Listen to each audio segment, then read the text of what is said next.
네, 여러분 안녕하세요. 이렇게 여러분들을 온라인이지만 함께 뵐 수 있어서 정말 기쁘고 또한 감사하게 생각을 합니다. 오늘 우리 제이누리 어린이들과 함께 이렇게 온라인으로 겨울 성경학교 하고 있는 가운데서 또 우리 부모님들 부모 교육에 함께 참석해 주셔서 감사드립니다. 먼저 드리고 싶은 말씀은 얼마나 힘드셨어요. 사실은 방학이 되면 부모님들이 손꼽아 기다리는 게 언제 개학을 할까 하는 거라고 할 만큼 사실 우리 아이들 너무 사랑하고 귀하고 또한 잘 가르치고 싶지만 또 현실적으로는 그 아이들을 가르치는 가운데서 많이 힘들기도 하고 또 갈등하기도 하고 또 우리 목사님이 말씀하신 것처럼 어떻게 해야 내가 잘 가르칠 수 있을까 고민하기도 하는 그러한 시간이었을 것입니다. 코로나로 인해서 많은 사람들이 힘들었지만 특별히 우리 아이들의 교육까지도 가정 안으로 들어오게 되면서 우리 부모님들이 더 어렵고 또한 힘든 그러한 시간을 보내셨으리라 생각을 합니다. 그래서 우리 부모 교육 시간을 통해서 저희들이 함께 좀 같이 어려움도 나누고 또 함께 위로도 받고 또 새로운 희망도 발견하고 하는 그러한 시간이 되기를 바라겠습니다. 그래서 오늘 저와 함께 나눌 그러한 그 이야기를 코로나 이후에 우리의 자녀 교육 어떻게 할 것인가 하는 그러한 제목으로 이야기를 좀 나누고자 합니다. 자, 제가 한 아이의 이야기부터 좀 시작을 하려고 그래요. 지금 혹시 PPT가 나갈 텐데 보이시나요? 제가 아주 인상 깊었던 5살 아이를 만난 이야기를 좀 하겠습니다. 얼굴에 하트가 이렇게 표시가 되어 있는데 제가 저쪽 남쪽에 있는 순천 지방에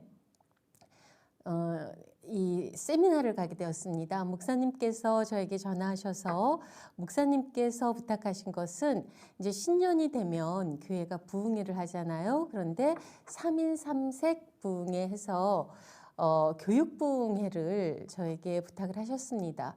그런데 굉장히 그 부탁을 하시면서 놀라운 이야기를 하셨어요. 뭐냐면 설교를 오셔서 1시간 반을 해주십시오 하는 거예요. 그래서 제가 아니 모든 집회가 1시간 반이 아니고 설교만 1시간 반입니까? 그랬더니 맞다 그러셨습니다.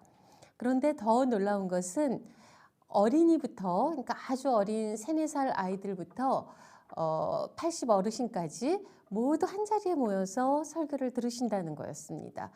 그래서 제가 설교의 기준을 맞추기도 참 쉽지 않고 그리고 1시간 반 동안 우리 어린이들이 그렇게 할 수 있을까 하는 그러한 생각을 하였습니다. 그런데 목사님이 말씀하셨어요. 오셔서 보시면 됩니다. 라는 거였죠. 그래서 제가 그날 이제 그 강의를 하기 위해서 갔는데 1시간 반 설교를 하는 동안에 정말 놀라운 그런 새로운 경험을 제가 하게 된 것입니다. 그런데 오늘 PPT에서 보신 한 5살짜리 어린이는 제가 설교를 하기 위해서 한 30분 일찍 예배당으로 올라가고 있었어요. 그런데 그 예배당에 30분 일찍 나온 어린이입니다. 보세요. 5살 아이가 성경을 옆에다 탁 끼고 그리고 너무 의젓하게 올라가고 있었어요. 제가 이야기했죠. 얘야, 교회 일찍 왔구나 라고 이야기했더니 아이가 너무나도 당연한 질문을 한다는 듯이 저를 바라보면서 이야기합니다. 일찍 와야죠 라고 이야기하는 거였어요. 그러니까 지금 이렇게 30분 일찍 와서 준비하고 있는 것은 너무나도 당연하다라는 그런 표현이었습니다. 그리고 나서 예배실에 딱 들어갔는데 그림에서 보신 것처럼 제가 맨 앞자리에 강사 자리에 앉는데 거기에 성경책과 수첩과 그리고 색색의 연필이 꽂혀 있는 그런 이렇게 연필꽂이가 있었습니다. 한 아이가 오더니 저에게 공손히 이야기하는 거였어요. 교수님, 제가 그 옆자리로 들어가도 될까요? 4학년짜리 아이였습니다. 제가 또 이야기했죠. 일찍 왔구나. 오늘 기도를 맡았니? 아니면 순서를 맡았니? 그랬더니 아이가 대답합니다. 교수님, 일찍 와야 좋은 자리에 앉아서 말씀을 들을 수 있잖아요. 라고 아이가 대답하는 거였습니다. 2번 연속 저에게는 상당히 신선한 충격이었습니다. 그래서 제가 1시간 반을 설교를 했어요. 그런데 놀랍게도 1시간 반 동안 조는 사람이 아무도 없었습니다. 아주 작은 아이들까지도 아무도 조는 사람이 없었던 거예요. 왜 그랬을까요? 자, 속으로 한번 답을 말씀해 보시고요. 아이들 중에서 조금 졸린 것 같아, 조금 내가 앉아있기가 힘들어 하는 그러한 느낌이 오면 뒤로 나가더라고요. 뒤로 나가더니 아이가 서서 자세를 다시금 단정히 하고 그리고서는 자리에 와서 앉는 거였습니다. 그리고서 1시간 반 동안 아주 집중해서 말씀을 또 듣는 거였어요. 자, 그리고 다음날 아침 새벽 5시 반에 제가 새벽 기도를 인도했습니다. 그 자리에는 전날 늦게까지 앉아서 말씀을 들었던 아이들의 거의 대부분의 아이들이 참석을 해서 기도를 하는 거였습니다. 참 놀라웠죠? 바로 이게 다른 세계의 이야기가 아니고 바로 지금 우리와 같은 곳에 살고 있는 아이들의 모습인 것입니다. 제가 목사님께 질문했습니다. 우리 아이들이 굉장히 참 예쁘게 잘 자라고 있는 것 같습니다. 근데 목사님의 말씀을 듣기 전에 그 이야기를 저에게 답을 주는 사람이 있었습니다. 뭐냐면 순천 지역에 제가 간다고 하니까 교회에서 이렇게 현수막을 밖에다 붙이신 거예요. 그런데 그 현수막을 보고 순천 지역에 사는 저의 그 친구가 전화를 했습니다. 그래서 그 교회 오는구나 그러더니 저에게 하는 말이 그 교회는 정말 동네에서 젊은 부모님들이 제일 가고 싶어하는 교회야 라는 이야기를 해주는 거였어요. 그것은 무엇이냐면 그만큼 그 교회에서 자라는 아이들이 너무나도 건강하고 예쁘고 그리고 바르게 자라고 있다는 이야기를 저에게 해주는 것이었습니다. 목사님은 그렇게 대답하셨어요. 처음에 개척을 해서 그 교회의 아이들을 가르쳐야 되는데 개척을 했으니까 교사가 없잖아요. 인원이 없잖아요. 그래서 누가 이 아이들을 가르쳐야 될까? 바로 누구였을까요? 부모였던 것입니다. 그래서 부모님들이 아이들을 가르칠 수 있도록 예배를 전 세대 예배가 드리고 그리고 그 예배에서 나누어진 말씀들은 집에 가서 다시금 부모님들이 가르칠 수 있도록 그렇게 교육할 수 있는 환경들을 만들어 오신 거였습니다. 그러면 우리 부모님들이 또 그렇게 생각할 수 있을 거예요. 요즘에 아이들을 가르치는 것도 너무 힘든데 학교 숙제 봐주는 것도 힘든데 또 신앙교육까지도 이렇게 우리가 다 맡아서 해야 되는가?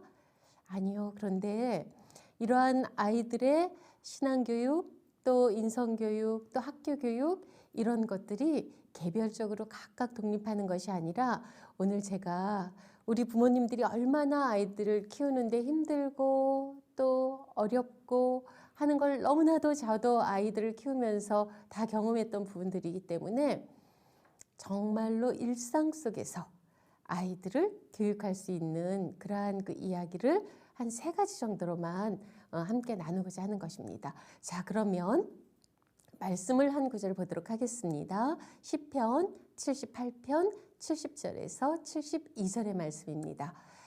우리 부모님들도 같이 보시고요. 제가 봉독해 올리겠습니다. 이 말씀은 우리 부모님들이 꼭 기억하셨으면 좋겠습니다. 또 그의 종 다윗을 택하시되 양의 우리에서 취하시며 전양을 지키는 중에서 이끌어내사 그의 백성인 야곱 그의 소유인 이스라엘을 기르게 하셨더니 이에 그가 그들을 자기 마음의 완전함으로 기르고 그의 손의 능숙함으로 그들을 지도하셨도다. 아멘. 이 말씀입니다. 자, 우리 아이들에게 제일 처음에 아이들이 태어났을 때 우리 부모님들이 어떤 선물을 해주셨을까요? 그리고 가정에서 우리 아이들을 키울 때 우리 부모님들이 아이들을 위해서 다양한 제목의 그러한 기도를 하실 텐데 어떤 기도를 가장 많이 하실까요? 이스라엘 신앙 교육의 전통에 있어서 아이들이 태어나면 부모들이 제일 먼저 하는 몇 가지 일들이 있었습니다. 그 처음에 일은 무엇이냐면 아이가 태어나면 제일 먼저 말씀을 읽어주는 거였죠. 그런데 그 말씀을 읽어주는데 그 중에서 대표적인 말씀이 시편 91편의 말씀 또는 시편 78편의 말씀입니다. 오늘은 특별히 시편 78편의 말씀을 제가 우리 부모님들과 함께 나누고자 하는 것입니다. 시편 78편은 아이들이 태어났을 때뿐만 아니라 이 집안에 특별한 일들이 있거나 절기가 있을 때 가정에서 아버지가 가족들을 앉혀놓고 가장 많이 반복적으로 읽어주고 또는 아이들이 외우고 또 기억하고 나누는 말씀이 시편 78편의 말씀인 것입니다. 그런데 놀라운 거 한 가지 이야기 드릴게요.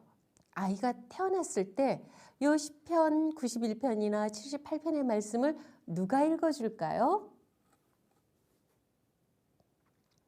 부모님? 아니면 조부모님? 놀랍게도요. 이웃에 있는 아이들이 와서 읽어주었습니다. 이건 무엇을 이야기하는 거냐면 여러분 아이들이 가장 많이 잘 배울 수 있는 거는 어떤 때 제일 잘 배울 수 있을까요? 아이들이 가르칠 때 잘 배울 수 있습니다. 아니 아이들이 뭐를 한다고 가르친다고 그러지? 라고 이야기할 텐데 3살이 되어도 2살이 되어도 태어난 아기를 보면 또 누나 노릇하고 형 노릇합니다. 사랑하고 귀여워해요. 5살이 되고 7살이 되고 8살이 되고 또 10살이 되고 13살이 되고 어린아이들을 보면 그들은 늘 그들보다 나이가 많고 또 형이고 누나라는 것에 대한 인식들이 사실은 뚜렷합니다. 그래서 이웃에 있는 아기가 태어났을 때 아이들이 가서 성경을 읽어주면서 태어난 아기가 성경을 듣는 것도 중요하지만 그걸 읽어주면서 아이들은 자기 마음속에 깊게 그것을 인식하는 것입니다. 그리고 사실은 고백하는 것이죠. 그래서 아이들이 이 말씀을 반복적으로 읽거나 기억하며 새기게 되는 것입니다. 근데 이 말씀을 보면 시편에 다윗에 대한 기록이 나옵니다. 다윗을 하나님께서 택하셔서 이스라엘의 지도자로 삼으셨는데 그를 언제 택하셨는가 하면 양의 우리에 있을 때 택하셨다라고 이야기하세요. 양의 우리에 있을 때 택하셨다라는 것은 바로 어린 시절 택했다는 것입니다. 이스라엘 사람들은요, 아이가 5살에서 6살만 되면 부모가 하는 일을 같이 하게 합니다. 그래서 양치기 이 일을 아버지가 양을 돌보는 일을 하면은 다윗은 같이 나가서 양치는 일을 같이 배웠던 것입니다. 여러분, 다윗이 어떻게 해서 임금이 됐을까요? 어떻게 해서 왕이 되었나요? 바로 골리앗을 만났을 때 양치기 때 배운 물맷돌 돌리기의 그 실력을 가지고 골리앗을 물리쳤죠. 그래서 왕이 될 수 없는 그러한 자리였는데 왕이 되었습니다. 이것은 무엇을 의미하는가 하면은 사실은 일상 속에서 반복적으로 아버지가 그렇게 이야기했겠죠. 이 어린 양들을 또 이 약한 양들을 사나운 짐승으로부터 도와주거라. 그리고 이 일을 하기 위해서는 물맷돌을 열심히 연습해라. 그리고 이것을 하나님이 맡겨주신 일이라고 생각하고 열심히 최선을 다해라. 5살 때부터 그걸 가르쳤던 거예요. 그랬기 때문에 그때 배운 일이 그가 왕이 되는데 결정적인 일이 되었으리라고 누가 생각했겠습니까? 그렇죠? 그리고 어린 시절의 교육이 이렇게 중요하다라는 것을 우리가 알 수 있는 것입니다. 그래서 다윗이 어렸을 때에 배웠던 물맷돌의 실력을 가지고 왕이 되었는데 다윗에게는 2가지의 능력이 있었다라고 이야기합니다. 첫 번째는 마음의 완전함, 그리고 2번째는 손의 능숙함입니다.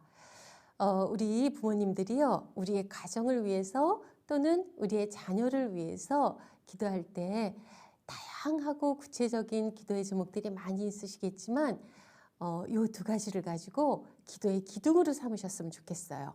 마음의 완전함이다라는 것은 영성이죠. 맑은 영성, 건강한 인성, 그리고 정말로 반듯한 그러한 사람됨, 이러한 것들을 우리는 마음의 완전함이다라고 이야기합니다. 다윗이 사실은 왕의 자리에 오를 수 있는 그러한 이 골리앗과의 싸움에서 승리 이후에 말도 못하게 많은 어려움을 겪죠. 그런데 그가 죽음의 위협에 놓이는 그러한 자리까지 갈지라도 그는 좌절하지 않고 여호와는 나의 목자시니 내게 부족함이 없습니다 라고 고백했거든요. 마음의 완전함이라는 것은 무엇이겠어요? 우리 목사님께서 우리 이번 성경학교 설명하시면서 참 잘 이야기해 주셨는데, 우리 부모님들이 우리 아이들 옆에 365일 24시간 붙어 있을 수 없어요. 그렇죠? 아이들이 독립해서 이 거친 세상에 나가서 잘 살 수 있는 기본을 닦아주는 것이 사실은 가장 큰 교육이고 우리가 줄 수 있는 가장 큰 유산이잖아요. 그런데 이 마음의 완전함이라는 것은 그렇기 때문에 아이들이 세상에 나가서 정말로 높은 자리에 올라가게 되면 겸손할 수 있고, 낮은 자리에 있어도 비굴하지 않을 수 있고, 강한 사람을 만나면 당당할 수 있고, 약한 사람을 만났을 때는 돌보고 그들을 포용할 수 있고, 이러한 것들이 바로 마음의 완전함입니다. 우리 아이들 사실은 학교에 들어가면서 또 중학교에 진학하면서 또 입시를 맞이하면서 취업을 하면서 얼마나 아이들 스스로가 겪어내야 되는 인생의 단계들이 많아요. 그때 우리는 그 세부적인 것을 위해서 기도하지만 마음의 완전함을 주소서, 그것을 놓고 우리가 기도해야 된다는 것입니다. 두 번째는 손의 능숙함을 가지고 살아갈 수 있도록 기도하는 것이 필요하겠죠. 손의 능숙함은 양들을 돌볼 때 물맷돌을 잘 돌리고, 전쟁터에 나가서는 그게 무기가 되어서 적군을 물리칠 수 있고 하는 것처럼, 우리 아이들마다 사실은요, 가지고 있는 너무나도 많은 잠재력, 그들만이 가지고 있는 너무나도 아름다운 능력들이 많이 있죠.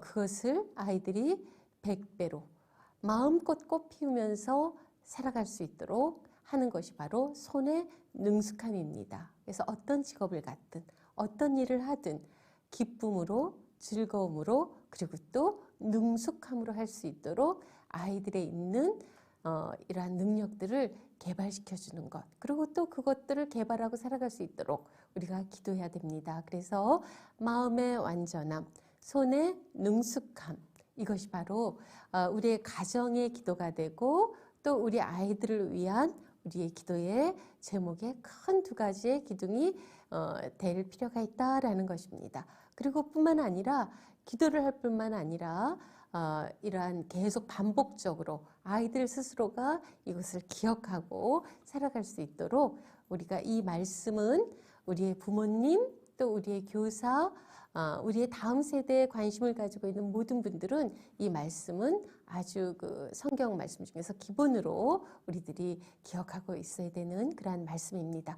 두 번째 말씀 한 구절을 더 보도록 하겠습니다. 그러면 이러한 마음의 완전함, 손의 능숙함이 우리 아이들을 위한 교육의 목표라면, 그리고 우리 아이들을 위한 기도 제목이라면, 우리가 우리 아이들을 구체적으로 어떻게 가르칠 수 있을까 하는 거에 대한 말씀을, 성경 구절 한 구절을 더 보도록 하겠습니다. 신명기 6장 4절에서 9절 말씀, 쉐마 이스라엘, 이 말씀은 아마 능히 익숙하게 많이 들었던 말씀일 것입니다. 제가 봉독해 올리겠습니다. 이스라엘아 들으라, 우리 하나님 여호와는 오직 유일한 하나님이시니 너는 마음을 다하고 뜻을 다하고 힘을 다하여 내 하나님 여호와를 사랑하라.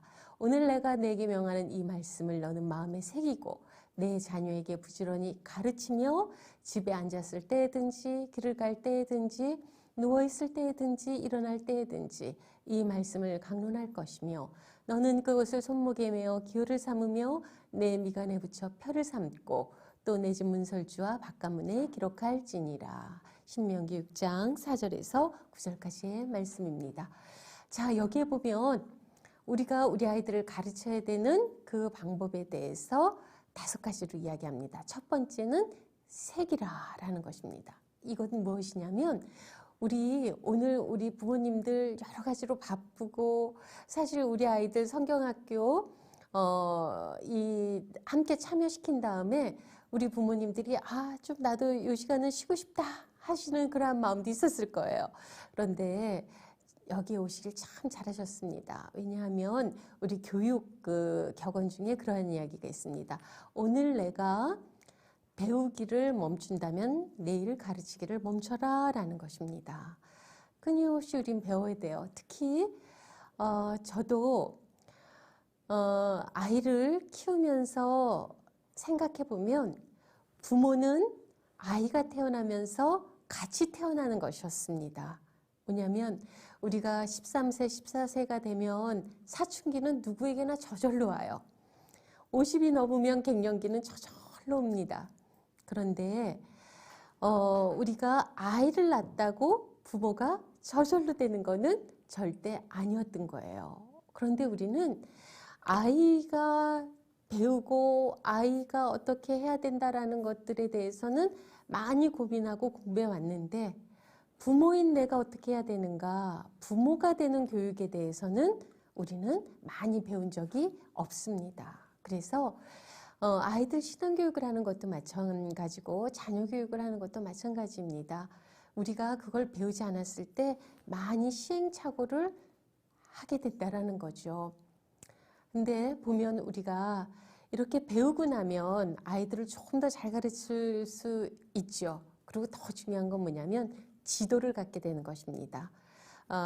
저도 딸을 둘을 키웠는데요. 정말로 폭풍과 같은 사춘기를 지내기도 하였고 그럴 때 아무리 엄마가 교육을 전공하고 그래서 그런 부분에 잘 알고 있다 해도 아이들은 어릴 때는 누워서 젖 먹는 거고 또 똥 싸는 거고 그 과정을 다 거치는 것입니다. 그리고 우리가 기도 열심히 하지만 아이들 불과 같은 사춘기 시대를 또 거치는 거고 그러는 거예요. 그런데 중요한 건 우리가 이걸 미리 알고 있으면 어떤 유익함이 있을까요? 당황하지 않고 그리고 좀 더 의연하게 우리 아이들에게 여유 있게 그런 아이들의 단계를 받아들이면서 기다려줄 수 있고 또 부모도 아이를 키우면서 상처받거든요. 사춘기 돼서 막 말대꾸해봐요. 이거 지금 뭐지? 내가 잘못 가르친 거 아닌가? 하는 것 때문에 부모도 상처받아요. 그러한 것들을 우리는 이 지도를 가지고 있으면 이쪽은 산맥이었어. 이쪽은 정말로 좁은 외도로였지. 그럴 때를 준비할 수 있게 되는 것입니다. 그래서 좀 더 의연하게 편안한 마음으로 아이들을 돌봐줄 수 있는 거거든요. 그래서 첫 번째가 색이라. 말씀도 내가 먼저 배우고 내가 먼저 묵상하고 내가 먼저 기도하고 그렇게 하고 가르치라라는 것이고요. 두 번째가 가르치라라는 거죠. 그래서 이제 새긴 것을 가르치고 세 번째가 강론하라. 아이들과 대화하고 토론하면서 말씀을 가르치라라는 거고요. 기호를 삼으라 하는 것은 무엇이냐면 우리가 아이들이요. 언어로만 배우는 거 아닙니다. 서로 책을 놓고 읽어주고 가르치는 걸로만 배우는 것 아니에요. 기호, 상징들이 있어야 되는 것입니다. 지금 사순절 기간을 지내고 있지요. 우리 집에 어떤 변화가 있을까요? 만약에 사순절 매일 새벽마다 우리가 함께 말씀 한 구절씩을 묵상하고 기도할 수 있으면 참 좋겠어요. 그러나 그게 어렵다면 적어도 이 사순절을 상징하는 그러한 보라색의 천이라든가 또는 십자가 위에 보라색 천을 우리가 이렇게 들이워 놓는다든가 그러면 아이들은 곧 물을 겁니다. 엄마 왜 이게 보라색이 여기 오늘은 바뀌었죠? 그때 이야기해 주는 거예요. 지금은 사순절 기간이란다.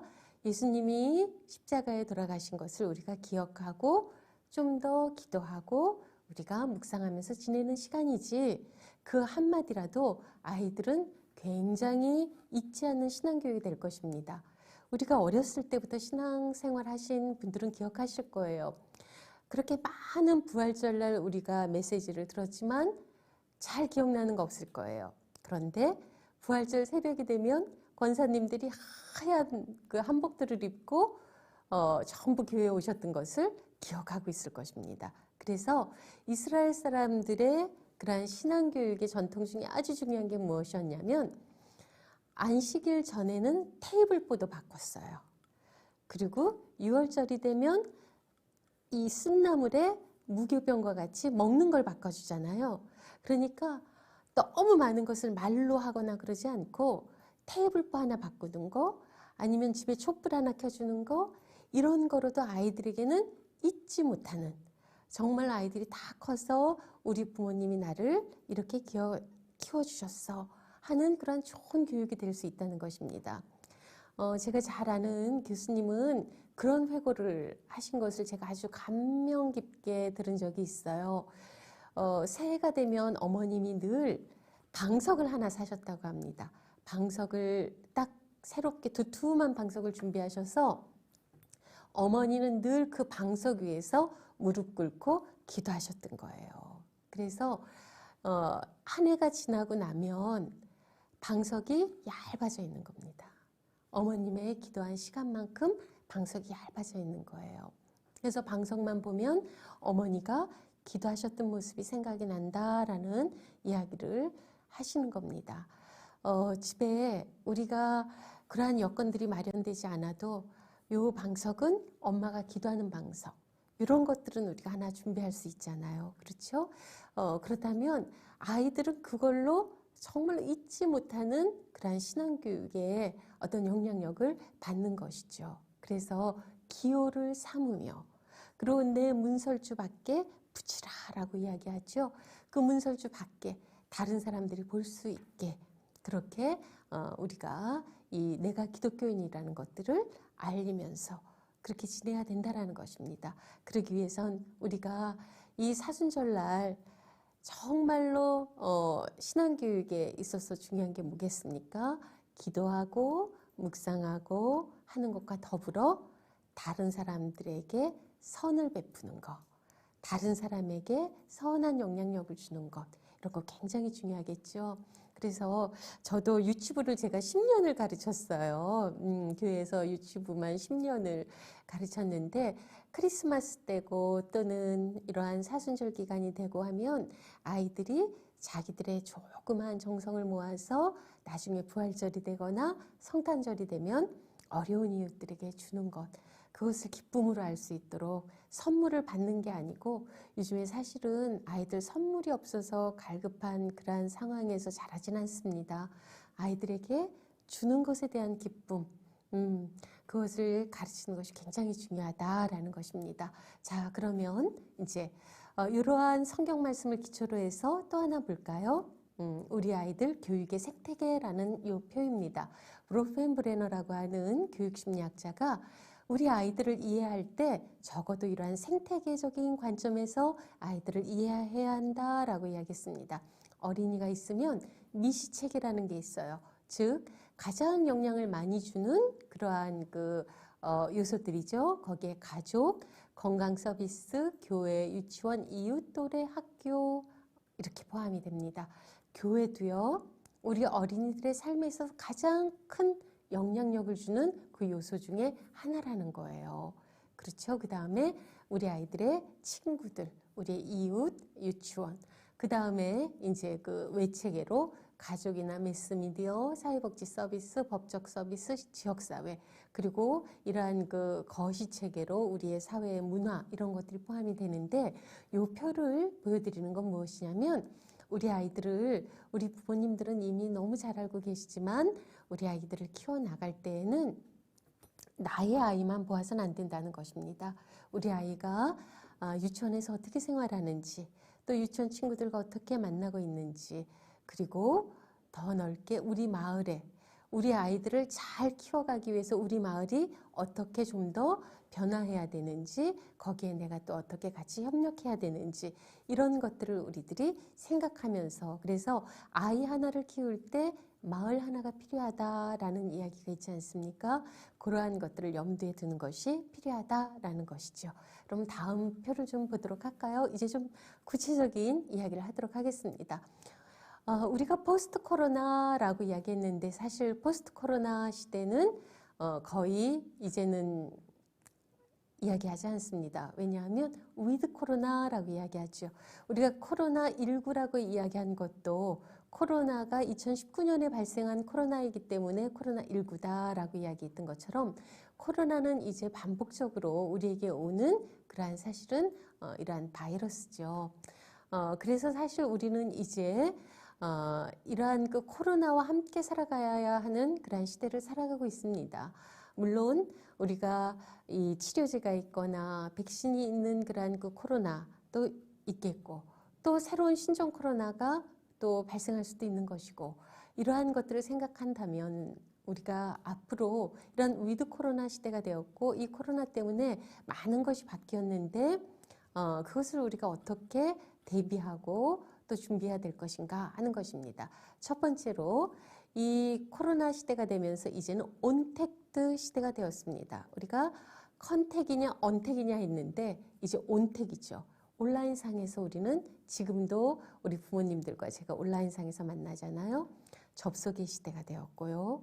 그런데 이때 우리가 꼭 기억해야 되는 것이 있습니다. 뭐냐면 24시간 접속의 시대를 살아가는데 제일 우리가 어려워하는 게 뭐냐면 접촉하는 걸 어려워하는 그러한 시대가 되었다는 것입니다. 요즘에 엄마 오늘 저녁 뭐 먹을 거야? 옆방에서 문자 오잖아요. 엄마 얼굴 보고서는 오늘 저녁 뭐예요? 안 하고. 그렇죠. 그리고 이 광고에도 보면 식구들이 다 같이 앉아가서는 각자 핸드폰 쳐다보고 있잖아요. 그렇죠. 그러다 보니까 우리가 이 접속의 시대를 통해서 많은 사람들을 만나갈 수 있는데, 가장 어려운 건 뭐냐면 내가 옆에 있는 지금 이 사람하고 어떻게 관계 맺고, 어떻게 친해지고, 어떻게 대화하고, 어떻게 갈등이 있을 때 그것들을 풀어나가고, 어떻게 사랑하고, 어떻게 용서하고, 이런 것들에 대해서는 굉장히 익숙하지 않은, 그런 것들을 제대로 배울 수 있는 시간이 없었던 시간이 되었다라는 것입니다. 그리고 두 번째는 뭐냐면 요즘에 유튜브에 그야말로 아주 전성시대죠. 유튜브에 들어가면은 없는 지식이 없습니다. 그런데 중요한 거는요, 우리가 어린이일수록 미디어 리터러시, 즉 바른 지식들, 옳은 지식들, 그리고 가짜 뉴스들, 또 바른 진짜 뉴스들, 이런 것들을 분별해낼 수 있는 능력들을 가져야 되는데, 그런 것들은 부모님 그리고 교사 이런 분들을 통해서 배워야 하는 것입니다. 그래서 중요하게 이러한 그 미디어 리터러시를 우리들이 부모님들도 좀 관심을 가지고 가질 수 있도록 하는 그러한 그 부분이 아주 중요하고요. 그 다음에 두 번째 우리에게 주어진 또 다른 변화는 뭐냐면 사실 동서고금을 막론하고 한 사람이 자라는 데 있어서 부모의 역할의 중요성은 늘 강조되어 왔지만, 그것이 더 실제적으로 중요하게 된 것이 바로 요즘 시대입니다. 그래서 호레스 부슈넬이라는 기독교 교육학자가 그런 이야기를 했어요. 가정은 은총의 매개체이다. 하나님은 은총을 가정을 통해서 주시기를 원한다라는 이야기를 했거든요. 그래서 이 신앙교육의 기본이 어디에서부터 출발해야 되느냐라고 하는데, 그것이 가정이다라고 강조한 분이 바로 호레스 부슈넬이라는 분이에요. 그런데 그때 이 호레스 부슈넬은 그러면 이 가정에서 어떻게 교육해야 되는가라는 이야기를 하면서 제일 중요하게 여겼던 게 뭐냐면, 첫 번째, 분위기다라고 이야기했어요. 사실 우리 부모님들 학교에 숙제 봐주랴, 그 다음에 또 주일날 아이들 말씀을 잘 들었는지, 또는 혹이라도 교회에서 이런 성경 문제 풀이집 이런 거 해야 되면 그것까지 봐주랴, 얼마나 힘드시겠어요. 그런데 그런 것들도 중요하지만 사실은 아이들이 신앙을 배우는 데 있어서 가정에서 제일 중요한 건 가정의 분위기를 얼마만큼 신앙의 분위기로 만들어가는 것이냐라는 것입니다. 특별히요, 여기 이제 우리 키즈놀이 미취학에서 이 미취학 아이들 부모님들 계실 텐데요. 몬테소리 잘 아시잖아요. 몬테소리 여사가 이탈리아의 의사이기도 하고 또 교육가이기도 하시죠. 그런데 이분이 그런 이야기를 했어요. 아이들에게 영성이 있을까요? 없을까요? 아이들에게도 영성이 있죠. 그럼 그 영성을 어떻게 아이들을 키워줄 수 있을까요? 바로 이 몬테소리 여사도 아이들이 영성을 배워가는 것은 분위기로 인해서 영성을 배워간다라고 이야기했습니다. 뭐냐면 아이들은 하나님을 어떻게 알아가는가? 뭐냐면 부모님들이 하나님의 말씀을 들려주면서 안아줬던 그 따뜻한 품, 교회와도 마찬가지예요. 그래서 제가 교회에서의 교육을 이야기할 때도 굉장히 영유아부는 이 환경을 잘 갖춰주는 것이 제일 중요합니다를 제가 굉장히 강조를 많이 하거든요. 따뜻하고 온화한 불빛, 그리고 거기서 들려졌던 찬양의 소리들, 그리고 푹신한 이러한 그 바닥, 그리고 처음 교회에 왔을 때 안아주는 선생님의 따뜻한 품, 이런 것들로 아, 하나님은 이렇게 따뜻한 분이구나, 이렇게 온화한 분이구나, 이렇게 좋은 분이구나, 이렇게 편안한 분이구나 라는 것들을 아이들은 배워가는 거거든요. 아이들이 하나님을 알아가는 것도 가정에서 부모님이 그를 어떻게 대해줬는가 하는 것과 굉장히 중요한 연결이 있다라는 것입니다. 그래서 가정의 분위기가 중요하다라는 거고요. 두 번째, 이 호레스 부슈넬이라는 그 학자가 이야기한 아이들이 신앙을 어떻게 배우는가 하는 것 중에 하나는 뭐냐면 놀이였어요. 놀이.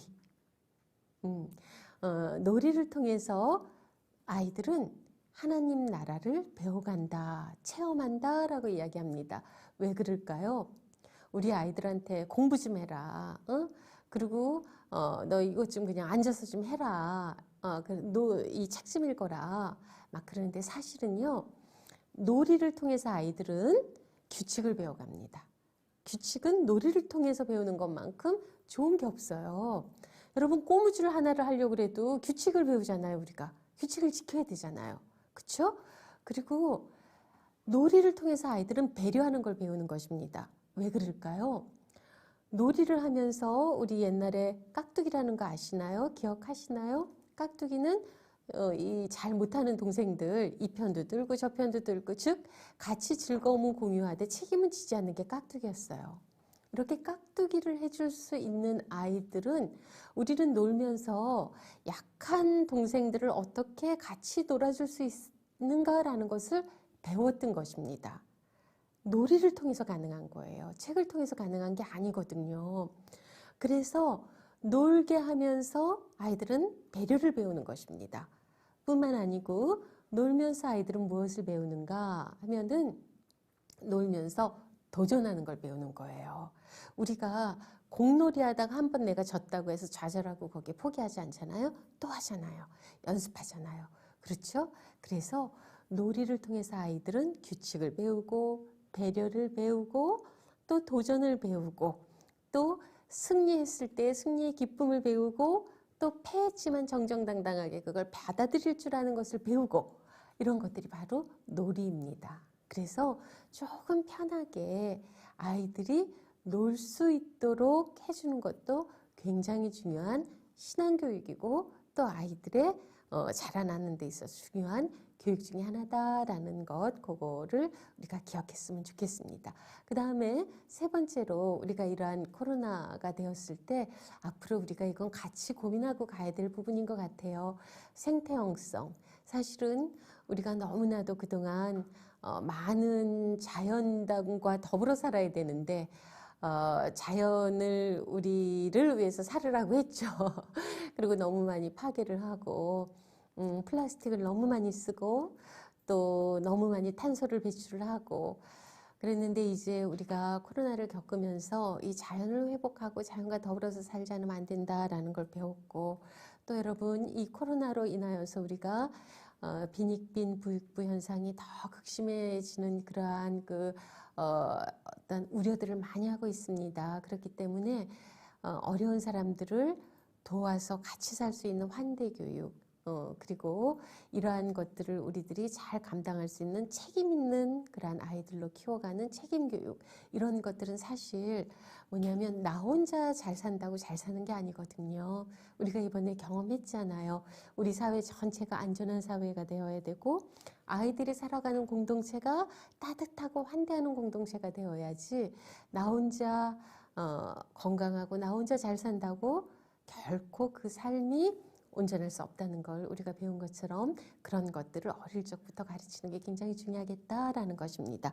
자, 그러면 이제 그거에 대한 구체적인 걸로 제가 몇 가지만 더 말씀드리도록 할까요? 그러면 다음 걸 보도록 하겠습니다. 요거는 사실 요거 한 가지만 가지고도 제가 뭐 2시간을 이야기해도 우리가 사실은 다 못할 이야기지만 간단하게 한 가지씩만 이야기할게요. 보울비의 애착이론입니다.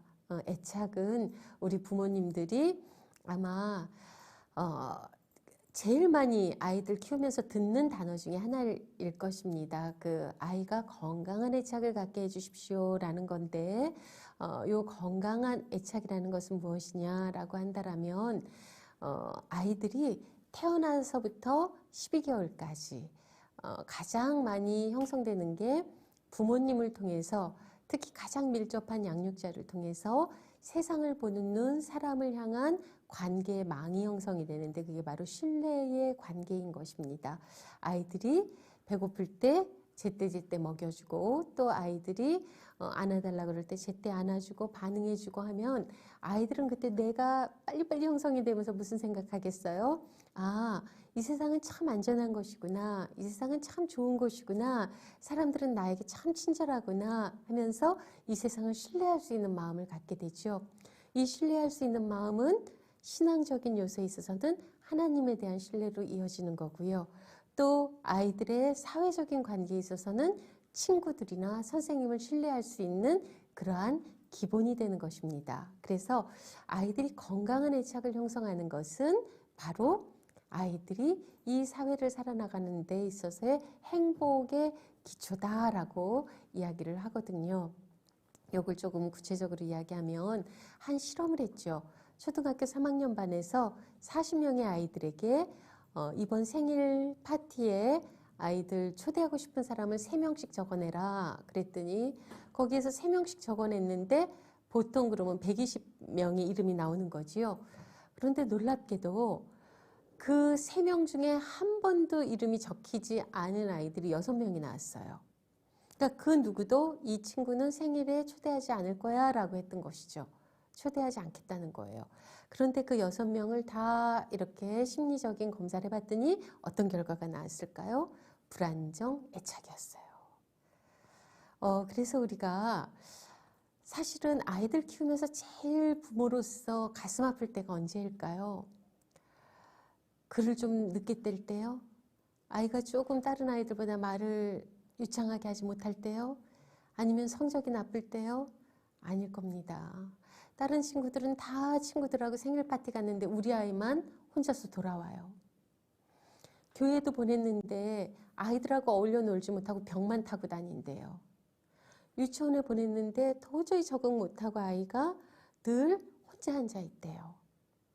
그것만큼 사실 제일 가슴 아픈 일은 없어요. 그런데 그 불안정 애착 아이를 다시 이렇게 관찰했더니 쉬는 시간에 혼자 앉아 있더라고요. 친구들이 노는 데 가서 구경은 하는데 나도 깨워줘 라는 말을 못해요.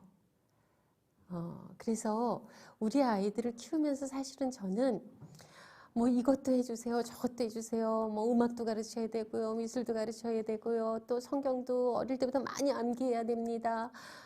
이런 걸 이야기하기 이전에 제일 먼저 우리가 생각해야 되는 건 뭐냐면, 아이들이 하나님과 세상을 향한 신뢰를 가질 수 있도록 그 마음을 아이들에게 가르쳐 주는 것인데, 그게 바로 애착이 되는 것입니다. 그러면 우리 부모님들이 들으시면서 그런 생각을 할 거예요. 우리 아이는 안정애착인가?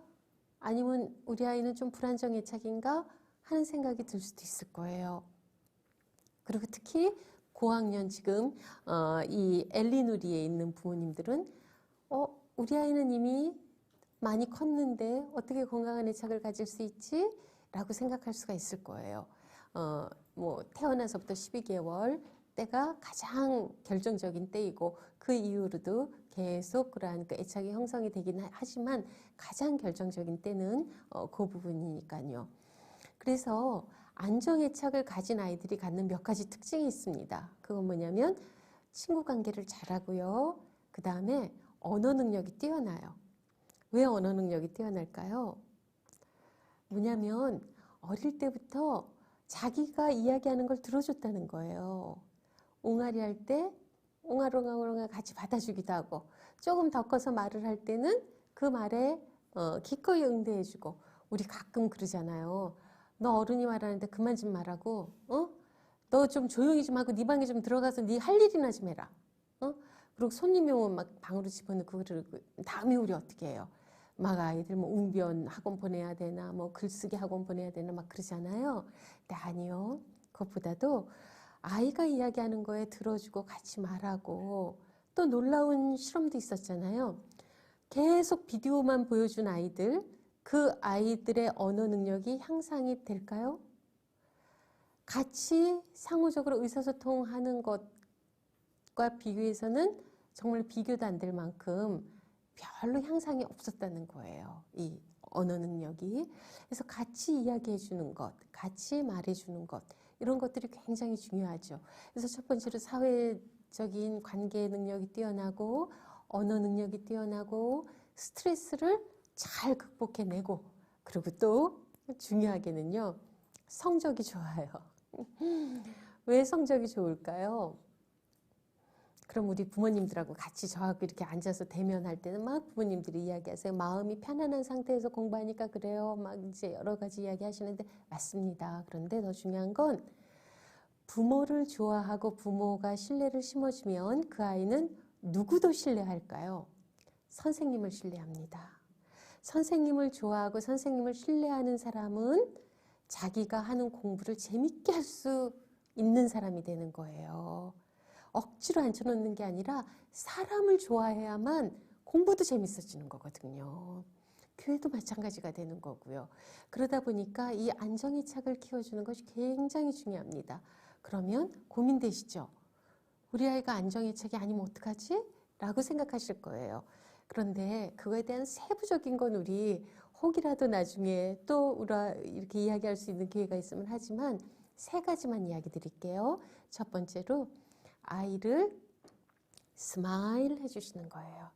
우리 부모님들 다른 거 다 하기 힘들면요. 그냥 집에서 아무것도 못 해주시면 그냥 웃기라도 해주세요.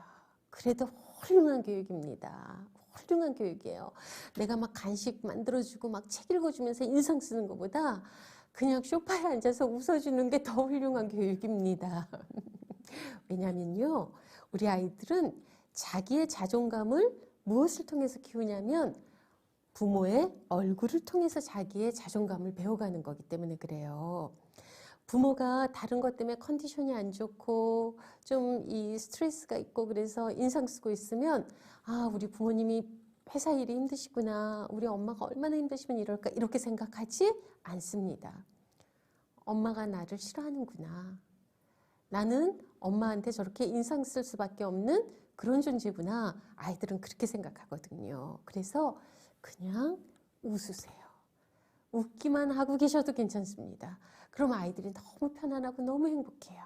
아까 제가 말씀드린 이 호레스 부시넬의 분위기라는 게 바로 그런 거예요. 재밌는 얘기 하나 해드릴까요? 그래서 제가 우리가 가만히 있다 보면 입들이 다들 어떻게 돼요? 이 밑으로 점점 나이 들수록 더 합니다. 쭉쭉 처져요. 그래서 가만히 테레비 보고 있을 때 한번 사진 찍어보라고 그래 보세요. 다들 입이 이렇게 돼 있어요. 근데 그래서 제가 무엇을 샀냐? 이 마우스 키퍼가 있어요. 이렇게 입에다 꽂고 있으면 입이 저절로 올라가 있습니다. 상상마당에 갔더니 팔더라고요. 그래서 탁 끼고. 왜냐하면 노력하는 거죠. 그렇게 노력하는 그 모습만 보여줘도 그게 훌륭한 교육인 거예요. 두 번째는 뭐냐면 터치예요. 아이들 자 맛있게 먹어. 그냥 음식 해놓고 먹어 하는 것보다도 맛있게 먹어. 그래 갔다 왔니? 수고했구나.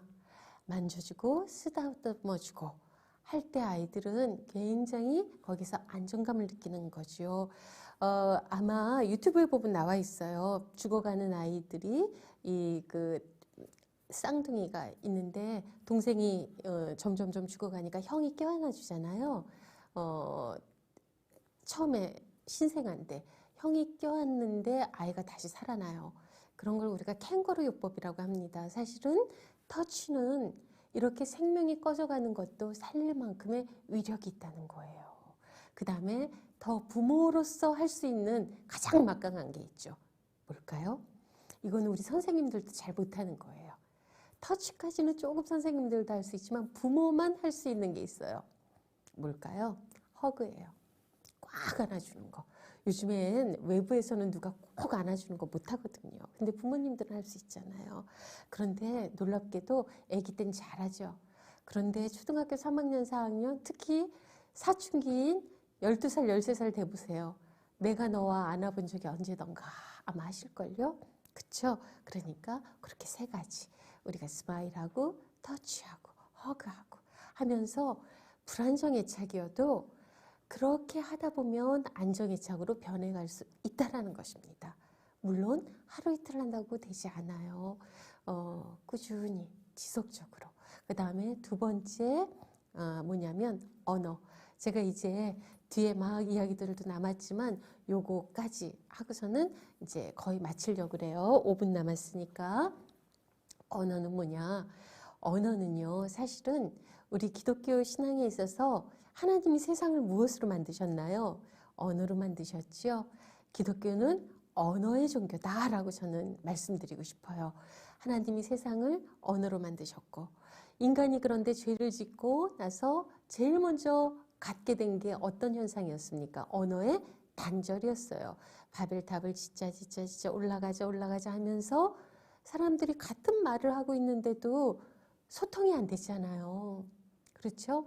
그래서 언어의 단절이 옵니다. 그런데 놀랍게도 예수 그리스도는 누구시라고 그랬어요? 예수 그리스도는 약속이 육신이 되어서 오신 분이에요. 약속의 언어가 육신이 되어서 오신 분이 예수님이시고요. 성령이 강림하시니까 어떤 일이 벌어져요? 다른 지역에서 온 사람들의 언어가 막 소통이 되기 시작하잖아요. 하늘과 땅의 소통뿐만 아니라 옆에 있는 사람들과의 관계의 소통이 일어나는 거거든요. 그래서 우리 부모님들이 제일 중요하게 언어를 우리 아이들하고 소통하는 언어를 쓰시는데 여기에서 한 가지만 말씀드릴게요. 소통의 언어에 어떤 언어가 좋은가라고 한다면 이 부분입니다. 오늘 지금 이 강의 끝나고 나면 아이들의 제일 좋은 점이 무엇인가 한 10가지만 써보세요. 아무리 정말로 우리 아이들 지금 내가 일상으로 보았지만 좋은 점들이 꼭 있을 거예요.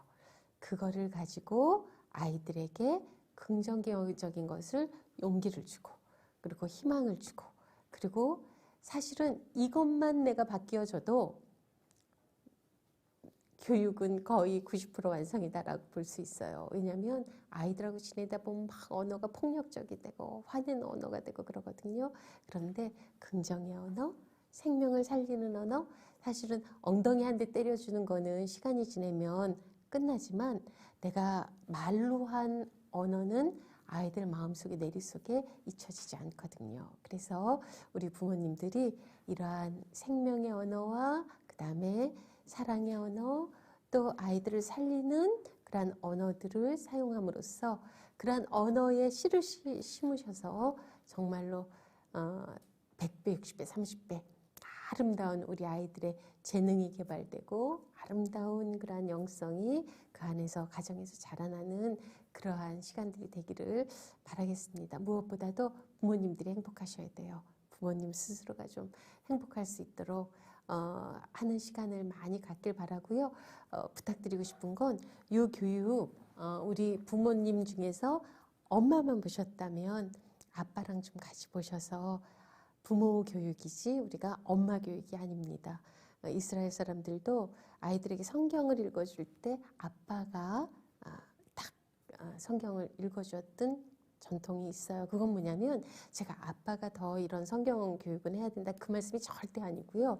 우리가 늘 아이 교육에 있어서 엄마가 너무 많은 일들을 해야 된다라는 그거를 조금 벗어나서 부모님들이 함께 우리 아이들을 키워나가는데 부모의 권위는 어디에서 나오냐면 부모님이 아이들을 향해서 같은 방향의 교육을 할 때 부모의 권위가 거기에서 나오는 것이거든요. 그래서 함께 참석하는 그러한 그 시간이 되었으면 좋겠고요. 우리 부모님들 건강하시고 또 아이들 키우면서 어렵지만 그 어려운 가운데서 행복을 맛보시고 또 우리 부모님들의 기도와 양육 가운데 자라는 아이들이 정말 마음의 완전함과 손의 능숙함으로 자라는 우리 아이들이 되길 바라겠습니다. 감사합니다. 네, 교수님 귀한 강의 정말 감사드립니다. 저도 계속 고개를 끄덕이면서 교수님의 강의를 경청했습니다. 이제 질의응답 시간을 좀 가져보려고 해요. 우리 부모님들께서 또 이렇게 질문들을 보내주셨는데요. 먼저 이런 질문을 보내주셨어요. 신앙교육을 하며 가장 크게 고민이 되는 것은 과연 내가 올바로 지금 신앙교육을 잘하고 있는 것일까? 라는 생각입니다. 부모가 신앙교사로서 올바로 서기 위해서 해야 하는 노력 중에 가장 중요한 것이 있다면 우리 한 가지만 우리 교수님 말씀해 주시면 감사하겠습니다. 네, 감사합니다.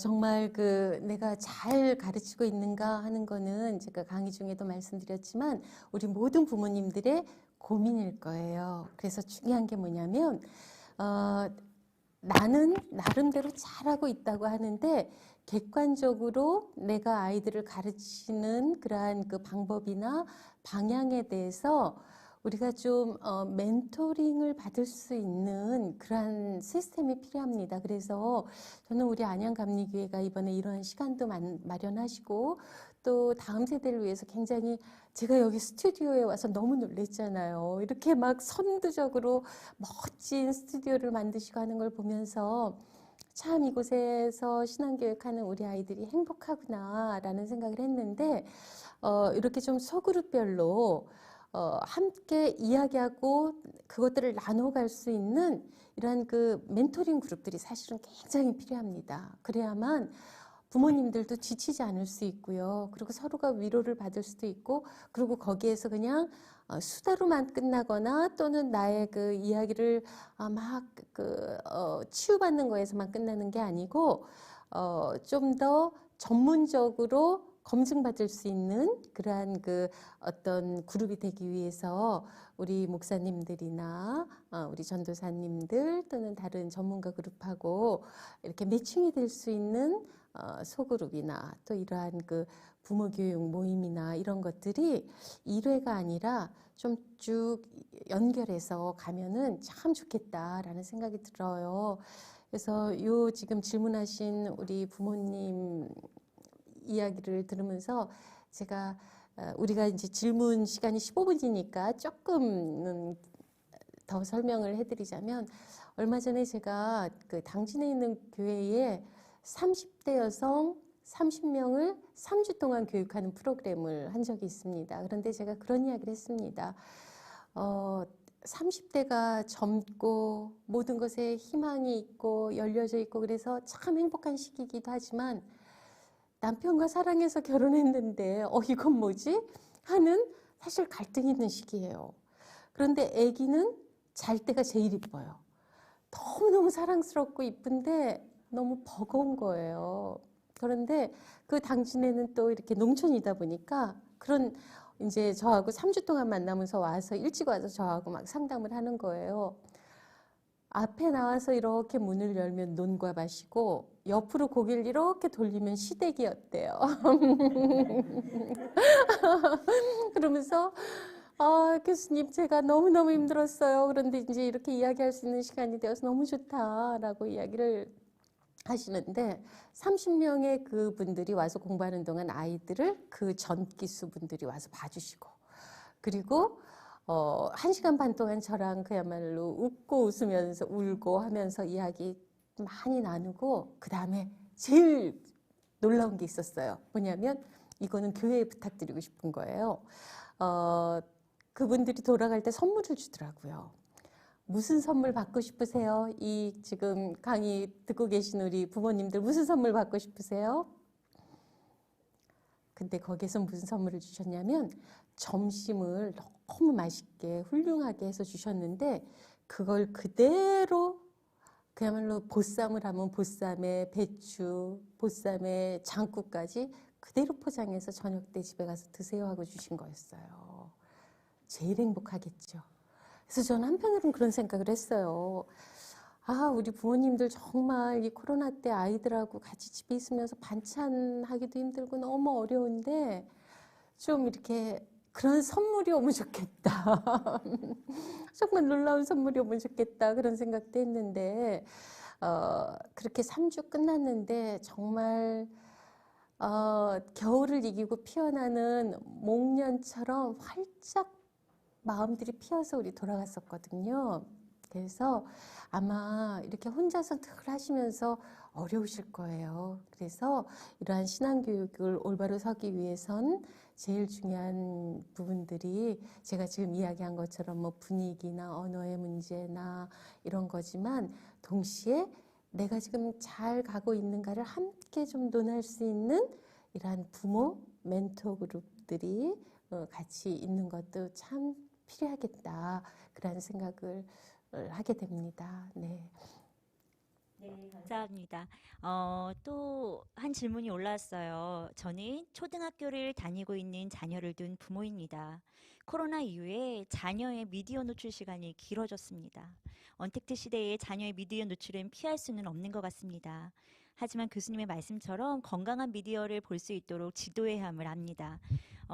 사춘기 자녀 뿐만 아니라 또 미취학 자녀들도 마찬가지죠. 우리 충돌 없이 건강한 미디어를 지도할 수 있는 방법이 있을까요, 교수님? 너무 중요한 말씀입니다. 왜냐하면 요즘에 우리가 이러한 그 미디어 온라인 상에서 공부도 하고 그러다 보니까 사실은 아까도 접속의 시대를 살면서 우리가 접촉의 가능성들을 너무나도 많이 상실하고 가는 그런 시대다라고 말씀을 드렸는데요.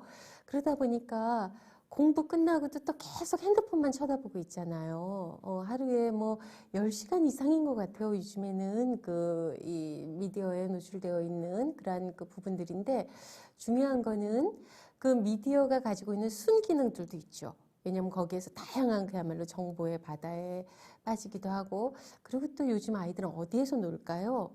미디어에서 놀아요. 그렇죠? 같이 게임도 거기에서 연결해서 하고 요즘에 초등학교 중학생들이 제페토 얼마나 많이 합니까? 거기에 지금 뭐 우리가 상상하지 못할 만큼 많은 사람들이 아이들이 거기에서 들어가서 활동하고 있고 그 다음에 이 클럽하우스 조금 더 크면 클럽하우스는 그야말로 다양한 전문가 집단부터 시작해서 얼굴 안 보이고 목소리로 막 같이 소통할 수 있는 그러한 그 부분이기 때문에 새로운 시대, 새로운 만남, 또 새로운 그러한 어떤 그 놀이 가능성들이 많이 열려 있는 그러한 그 부분이 사실 미디어입니다. 그러나 그럼에도 불구하고 중요하게 너무나도 과도하게 이러한 그 미디어에만 심취되어 있거나 하는 부분들을 우리가 좀 컨트롤해 줄 필요가 있죠. 컨트롤해 줄 필요가 있는데 그러기 위해서 저는 두 가지 정도 말씀드리고 싶어요. 뭐냐면 첫 번째로는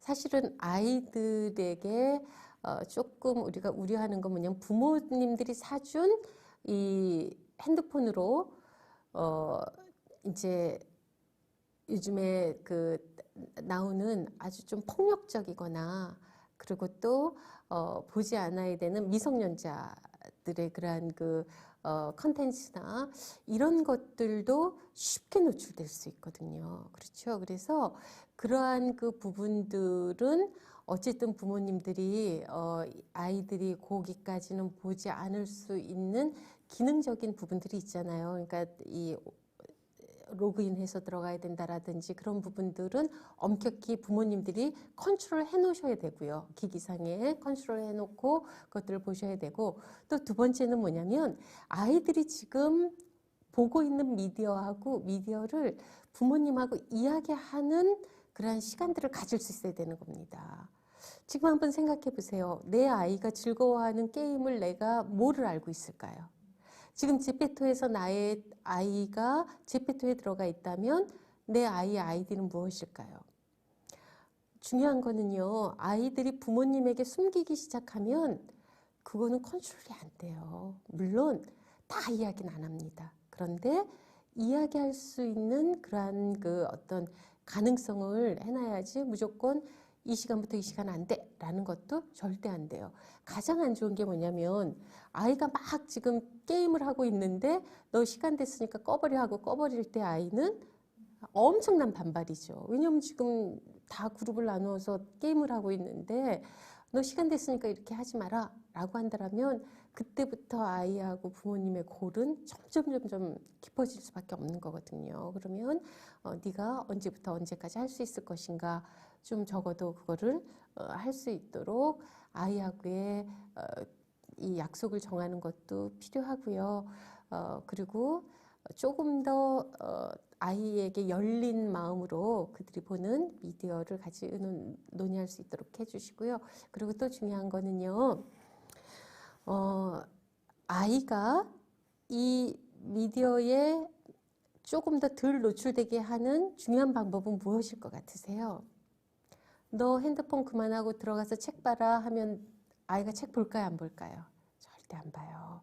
뭐를 해야 되냐면 몸으로 하는 걸 할 수 있도록 하는 시간을 늘려줘야 되는 겁니다. 몸으로 할 수 있는 것. 그래서 이 미디어에 노출되어 있다가 아이들이 그걸 전환할 때는 책을 보거나 공부를 하거나 그렇게 해라 라는 것이 아니고, 너 나가서 조금 이 강아지하고 산책을 하고 오자, 또는 엄마랑 같이 슈퍼에 가서 뭐 이 과일을 사는데 같이 사고 오자, 또는 엄마랑 이 음식 만드는 거 좀 같이 만들자, 아빠랑 이런 일을 하는데 세차 가는데 너도 같이 좀 가보자, 이런 식으로 참여를 시켜야 되는 것이지, 이 미디어에 있다가 다시 정적인 걸로 그걸 가라고 했을 때는 쉽지가 않은 거예요. 그래서 그런 식의 전환을 통해서만 아이들이 미디어를 컨트롤할 수 있는 그런 능력들이 생기는 것입니다. 그래서 그런 방법을 좀 우리가